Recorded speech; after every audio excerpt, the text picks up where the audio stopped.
Ils sont une dizaine en train d'arracher les fils barbelés qui protègent l'ambassade de France. À côté, des petits groupes mobiles jettent des pierres sur le bâtiment et tentent d'y mettre le feu. Sur le toit, des soldats français répliquent avec du gaz lacrymogène. Hier, toute la journée déjà, la représentation française avait été prise d'assaut violemment. Les manifestants tentent en vain de pénétrer dans le bâtiment et crient leur haine de la France. On est en train de mettre le feu à l'ambassade. On ne veut plus la France. On ne veut plus la France dans notre pays.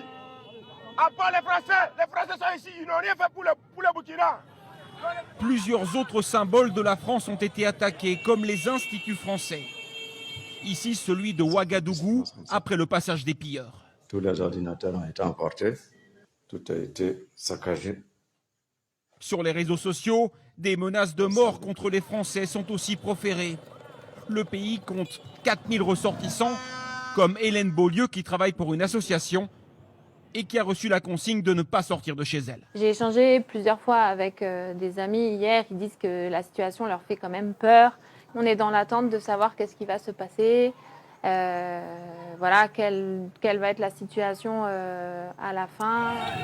Les manifestants qui attaquent les intérêts français et n'hésitent pas à sortir des drapeaux russes, ce sont les soutiens de cet homme, le nouvel homme fort du Burkina Faso, le capitaine Ibrahim Traoré.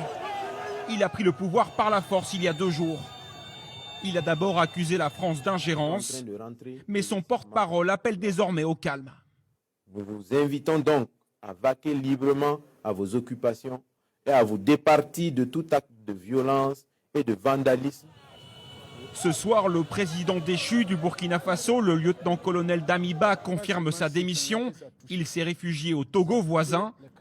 Il avait lui-même déjà pris le pouvoir par la force en janvier dernier.